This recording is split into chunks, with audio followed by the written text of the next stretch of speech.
मैं वाकई इसको एक लानत समझती हूँ। गरीबों पर ये जुल्म ना करें ताकि गरीबों की बच्चियाँ अपने घरों में ना रहें, बासानी अपने घरों में चले जाएं। ये लड़के को इतने अपाज होते हैं, वो अपना घर बनाने के लिए अपना सामान नहीं बना सकते। क्यों दूसरों का मुंह देखते हैं।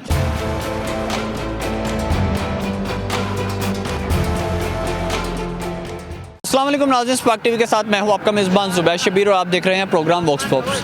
नाज़रीन, जहेज़ एक लानत है और ये वही लानत है जिसे आजकल के मुआशरे में डिमांड करके लिया जाता है। आए रोज़ कोई ना कोई वाक़या होता रहता है। किसी ने खुदकुशी कर ली जहेज़ ना देने की वजह से, जहेज़ अरेंज ना हो पाने की वजह से किसी की शादी ना हो पाई, किसी माँ बाप ने अपनी बेटी को जो है जहर दे के मार दिया, और इस तरह के बहुत से वाक़यात। अगर हम थोड़ा सा पीछे जाएँ, स्पार्क टीवी की स्क्रीन पर भी आपने एक वीडियो देखी होगी आयशा नामी खातून की, इंडिया में, जिसने सुसाइड कर ली जहेज़ के मामले की वजह से ही। उसका लिंक डिस्क्रिप्शन में है। नाज़रीन, आज हम अपनी सोसाइटी में लोगों से इसी बारे में पूछेंगे कि जहेज़ लेना उनके नज़दीक कैसा है, इसे किस तरह से दूर किया जा सकता है, और सोसाइटी में हम जहेज़ जैसी लानत से बचने के लिए क्या क्या कर सकते हैं। आइए चलिए। अस्सलाम वालेकुम। वालेकुम सर, कैसे हैं आप? अल्लाह का शुक्र। सर, ठीक। जहेज़ एक लानत है, आप इस बारे में क्या कहेंगे? बहुत बड़ी लानत है। असल में ना आजकल के दौर में इस प्रेशर की वजह से काफ़ी लोग शादी नहीं कर पाते, मोस्टली गरीब लोग। तो इस वजह से उन पे एक तो बर्डन होता है नॉर्मल सोसाइटी का। उस वक्त से उनके हर, अब लड़की जिसने फॉर एग्जांपल एमफिल भी कर लिया है ना, तो उसके भी जो घर वाले होते हैं वो भी उसी के पैसों से पहले वो जॉब करती है, फिर वो अपने जहेज़ का सामान जोड़ती है उसी से, तो उसमें वो काफ़ी साल लगा जाती है, जिसकी वजह से उसकी शादी भी लेट हो जाती है। सही बात है, ये है ही लानत। ये लड़के को इतने अपाज होते हैं, वो अपना घर बनाने के लिए अपना सामान नहीं बना सकते। जहेज़ एक मुआशरती लानत है। मैंने इस रस्म के ख़िलाफ़ खुसूसी तौर पर हमारी फैमिली में ना इसके लिए स्ट्रगल की है। ये मंगनियों पे जो खर्चात हैं हमने उसको भी ख़त्म कर दिया है। अब इंशाल्लाह नेक्स्ट हमारी बच्ची की शादी है, उस पर भी हम जहेज़ नहीं दे रहे। सर, जहेज़ एक लानत है, आप इस बारे में क्या कहेंगे? बिल्कुल भैया, इसकी वजह से कई गरीबों की बच्चियां शादी होने से रह जाती हैं और कई शादियों में मसाइल पैदा हो जाते हैं बेचारे।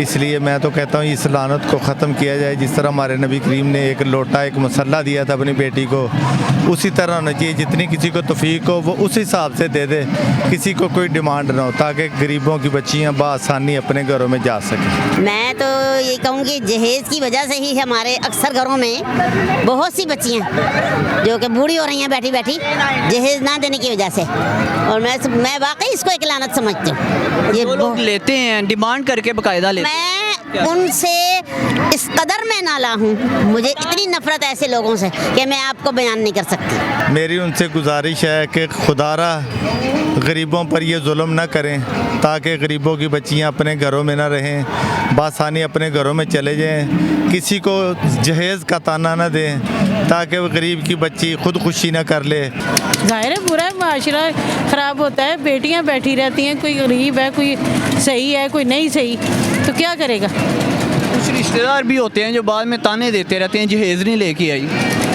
तो अपने बेटों को समझाए ना कि कमाओ तो घर बनाओ, क्यों दूसरों पे आस रखिए। वो बेड देंगे तो भी आप सोएंगे, नहीं तो आपको ज़मीन पे सोना पड़ेगा। सर, कुछ लड़कियां जो है बच्चियां वो बैठी रहती हैं जहेज़ की वजह से पूरी पूरी ज़िंदगी घर, और लड़के वाले जो है वो जहेज़ की तलब करते रहते हैं। उनको आप क्या पैगाम देंगे? मैं उनसे कहूँगा कि उनकी भी बच्चियाँ होंगी, वो ये देखें कि हमारी बच्चियाँ हैं। अगर हम किसी की बच्ची का जहेज़ मांग रहे हैं तो हमें भी अपनी बच्ची का जहेज़ देना पड़ेगा। इसलिए क्यों ना मुतवाज़न चलें, हम भी जहेज़ ना लें और फिर कोई हमसे भी इसका तकाज़ा नहीं करे। इसका क्या हल क्या होना चाहिए हुकूमत के? हल होना चाहिए कि हम में इत्तेफाक हो, इत्तेहाद हो, यकजहती के साथ हम लोग सब मिलकर ऐसी यूनियन बनाई जाए कि जो इसके खिलाफ उठ खड़ी हो। ये हमें इनफरादी तौर पर अपनी फैमिलीज़ में, अपने रिश्तेदारों में, अपने दोस्त अहबाब में उनको मोटिवेट करना पड़ेगा। उनसे कहना पड़ेगा कि यार आप लोग इस तरफ आएँ और इस पर पाबंदी करें और इससे फ़ायदा हासिल करें। शरीयत में भी ये इसका हुक्म है। जब आप शरीयत पर चलेंगे दुनिया में भी भलाई होगी। वो बच्चियाँ जो जहेज़ की वजह से जिनकी शादियाँ नहीं हो सकती, जिन फैमिलीज़ में ये मसाइल बने हुए हैं, उनके लिए भी आसानियाँ हो जाएंगी और आखिरत भी सब। औरतों को स्टैंड लेना चाहिए। ख़ास तौर पे घर की औरतें होती हैं, वो लालच में आई होती है और ये नहीं सोचते कि हम भी तो औरत है, हमारी भी बेटियाँ हैं। अगर हम किसी बेटी के बारे में अच्छा सोचेंगे तो कल कोई हमारी बेटी के बारे में अच्छा सोचेगा। और बेटियों के लिए सबको माओं को अच्छा सोचना चाहिए। कुछ रिश्तेदार ऐसे होते हैं जो ताने देते हैं बाद में, इन रिश्तेदारों को आप क्या पैगाम दें? हाँ सर, ताने देने वाले देते रहते हैं, उन्हें देने दें, लेकिन माशरा उसी वक्त चेंज होता है। ये एक कदम उठाए, दूसरा उसके साथ मिले, और तब्दीली किस तरह आती है? तब्दीली अकेला बंदा नहीं लेकर आ सकता। तब्दीली के रुझान मैं आपको बताता हूँ। हम लाहौर के रहने वाले, पुरानी रस्में हमारे घरों में चलती थी कि जब कोई मर जाता था तो मरे पर भी आकर ससुराल वाले आकर सोना और कपड़े देते थे। लेकिन मेरी बीवी ने इसकी जो साथ दूसरी दरानियाँ जेठानियाँ थी, उन्होंने स्टैंड लिया कि ये बुरी रस्म है और इसको हमने आज के बाद ख़त्म करना है। तो मुझे याद है कि 10 साल इस बात को हो गए हैं। उसके बाद घर में ऐसी कोई जो है रस्म नहीं की गई। तो मैं यही चाहता हूँ कि जब 4 बंदे, 4 औरतें मिलकर बैठ जाएंगी और स्टैंड लेंगी तो हर काम मुमकिन है। कोई ऐसा काम जैसे नहीं कि वो खुद जहेज़ के बहुत खिलाफ हैं, आपने जहेज़ में क्या दिया था? मेरे तो अभी बच्चों की शादी नहीं हुई। 2 बेटियाँ हैं, 2 बेटे हैं। आप अपनी शादी में क्या लाए? मैं अपनी शादी में बहुत खुश लाई थी तब। नहीं, खुशी से, मेरे माँ बाप ने खुशी से दिया था। लेकिन फिर जब मेरी शादी हुई तो फिर मुझे थोड़ी समझ आई कि ये बातें बुरी हैं। तो आगे जब मेरे बच्चे पैदा हुए तो फिर मैंने ये प्लान किया तब से ही कि जब हम शादी करेंगे तो इस बात पे स्टैंड लेंगे। जो लोग डिमांड करके लेते हैं उन्हें एक पैगाम दे दें। उन्हें यही पैगाम देंगे कि लोगों से मांगने की बजाय जो ऊपर आसमान पे मालिक है उससे मांगो, फिर शर्मिंदगी नहीं होगी। और जब लोगों से मांगते हैं तो शर्मिंदा होते हैं और वो चीज़ें घर में नहीं रहती, बरकत नहीं होती।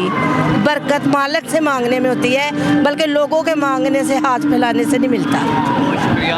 और नाज़रीन, आज के प्रोग्राम में आपने देखा जहेज़ जैसी लानत को किस तरह से लोगों ने दुत्कारा और इसमें जो अपनी राय का इजहार भी किया कि तब तक माशरे में ये रवायत ख़त्म नहीं हो सकती, तब तक माशरे से ये लानत नहीं जा सकती जब तक हम खुद बजाते खुद इस पर कोई एक्शन ना लें।